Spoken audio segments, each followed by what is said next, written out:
Hello दोस्तों, स्वागत है आपके अपने channel math with Alok sir Rudra classes में।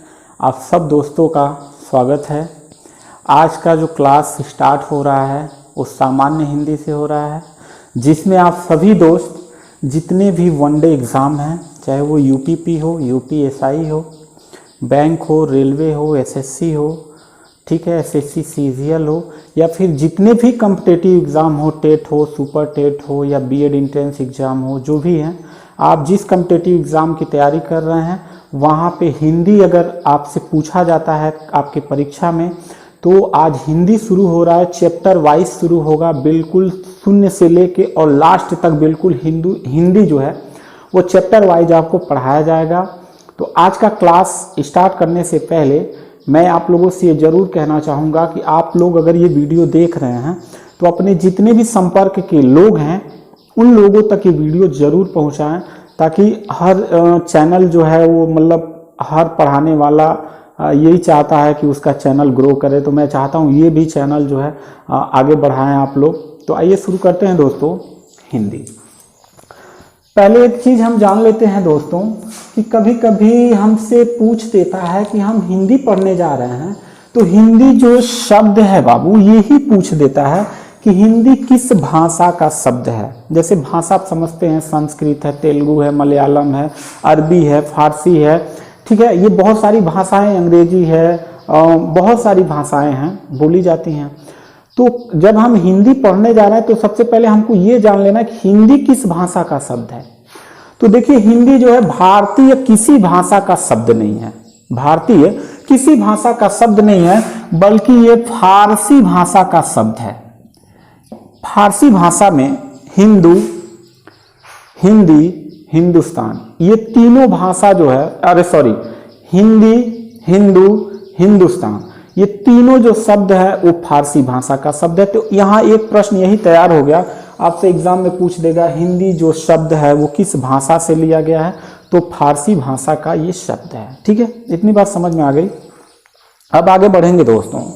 तो थोड़ा सा हम हिंदी को पढ़ने से पहले हम ये जान लें, तो दोस्तों मैं आपको बता दूं कि थोड़ा सा हम अपने भाषा के विकास के इतिहास को देख लेते हैं।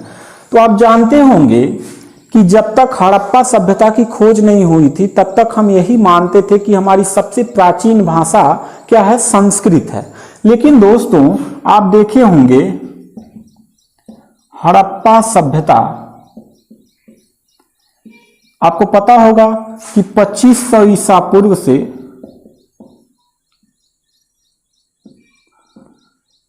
1500 ईसा पूर्व तक के काल को हम हड़प्पा सभ्यता के नाम से जानते हैं। यहां एक भाषा बोली जाती थी जिसको ब्राह्मी लिपि कहा जाता है। क्या कहा जाता है दोस्तों? ब्राह्मी लिपि कहा जाता है। यह चित्रात्मक भाषा थी, चित्र के माध्यम से पढ़ा जाता था। और एक चीज और यहां याद रखिएगा कि यह जो ब्राह्मी लिपि थी वो आज तक पढ़ी नहीं गई है किसी भी विद्वान के द्वारा। ठीक है, तो सबसे प्राचीन भाषा हमारी क्या हो गई? ब्राह्मी लिपि हो गई। इसका समय पूछ दे तो 2500 ईसा पूर्व से 1500 ईसा पूर्व तक। फिर ये दोस्तों, ये सभ्यता जब खत्म होती है तो फिर एक नई सभ्यता आती है जिसको हम वैदिक सभ्यता के नाम से जानते हैं। तो वैदिक सभ्यता में जब आर्य लोग आए तो भारत में जो भाषा का विकास हुआ वो भाषा हुआ बाबू हमारे संस्कृत भाषा हुआ। क्या हुआ? संस्कृत लैंग्वेज का विकास हुआ। और याद रखिएगा, भारत के सभी भाषाओं की जननी मानी जाती है कौन? संस्कृत। तो आपसे पूछ दे कि भारतीय भाषा में संस्कृत भाषा जो है वो कब से कब तक किस काल की मानी गई है? तो बाबू 1500 ईसा पूर्व में समाप्त हुआ था हड़प्पा सभ्यता। तो 1500 ईसा पूर्व से बाबू 600 ईसा पूर्व तक संपूर्ण वैदिक काल था। ये दो भागों में बटा था। 1500 ईसा पूर्व से लेके 1000 ईसा पूर्व तक उत्तर वैदिक काल माना जाता था, और यहाँ पे 1000 ईसा पूर्व से लेके 600 ईसा पूर्व तक यह माना जाता था क्या? उत्तर नहीं, ये ऋग वैदिक काल माना जाता था और ये उत्तर वैदिक काल माना जाता था। तो अगर आपसे यहाँ से प्रश्न जब भी पूछे तो हम यही कहेंगे कि संस्कृत भाषा 1500 ईसा पूर्व से 600 ईसा पूर्व के मध्य की ये भाषा थी, और संस्कृत जो भाषा थी वह भारत की सभी भाषाओं की जननी बोली जाती है, माँ बोली जाती है। ठीक है, चलिए धीरे धीरे यह चीज और आगे बढ़ा बाबू। तो आगे आगे आपका जैन धर्म, जैन धर्म, ठीक है। जैन धर्म में एक भाषा बोली जाती थी बाबू, प्राकृत भाषा। कौन सी? प्राकृत भाषा। देखिए भाषा का विकास कितना हो गया, एक संस्कृत फिर हुआ, और फिर तीसरा क्या हुआ बाबू, प्राकृत भाषा हुआ। यानी जैन धर्म में जो भाषा प्रयोग किया जाता था शास्त्रों को लिखने के लिए, दर्शन को लिखने के लिए, वो कौन सी भाषा, प्राकृत।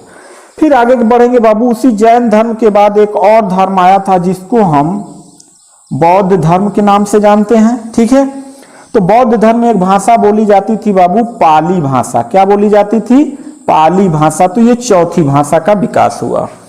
फिर बौद्ध धर्म से हम आगे जाएंगे बाबू, तो पाली भाषा से हमारा एक लैंग्वेज बना जिसको हम कहते हैं अपभ्रंश,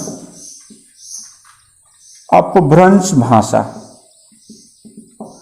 ये हो गया हमारा पांचवा। अब देखिए अपभ्रंश क्या था, ये बहुत सारा इसी पाली भाषा से आगे चल के मॉडिफाई होते होते बहुत सारी भाषाओं का विकास होने लगा। आज देखो मतलब 22 भाषाएं तो मतलब संविधान में दर्ज है। ठीक है, ये सब भाषाएं जो निकली वो कहां से निकली, संस्कृत से निकलते निकलते निकलते निकलते यहाँ बौद्ध तक आते आते अपभ्रंश हो गई, सुरसैनी, मगधी, अवधी और पता नहीं कितनी कितनी। इसी में से एक भाषा और निकला जिसको अवहट के नाम से जानते हैं। किसको?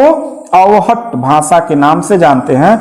और इसी अवहट से एक भाषा निकला हमारा हिंदी भाषा। कौन सा? हिंदी भाषा। ठीक है, तो ये मैं थोड़ा सा आपको ये समझा रहा था कि हिंदी शुरू करने से पहले हम पहले ये जान लें कि हिंदी शब्द क्या होता है, किस भाषा से लिया गया है, हिंदी का विकास का क्या क्रम रहा है। तो हिंदी पहले हड़प्पा सभ्यता में एक भाषा बोली जाती थी, ब्राह्मी लिपि। फिर ये सभ्यता विनाश हुआ, आर्य लोग आए तो यहाँ पे भारत में एक भाषा बोली जाने लगी, संस्कृत। और भी उसी संस्कृत से फिर जैन धर्म आया तो प्राकृत ने रूप परिवर्तित किया। फिर जब बौद्ध धर्म में आया तो पाली भाषा बना, फिर अपभ्रंश बना, और फिर अपभ्रंश से कई भाषाएं बनी। उसी में एक भाषा बना अवहट, और अवहट चल के आगे आके बन गया हमारा हिंदी। ठीक है दोस्तों, अब ये तो था थोड़ा सा हिंदी शब्द क्या होता है, किस भाषा से लिया गया, इसका विकास क्या रहा। अब